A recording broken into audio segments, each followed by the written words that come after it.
internetda ko'rib juda ko'p guvohi bo'ladi. Shunday akalar bor. Har yili ota-onasini umraga, hajga olib boradi.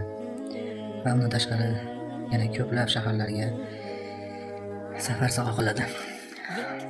Ular bilan birgalashib aylanib dunyo kezib, ota-onasini juda xursand qiladi.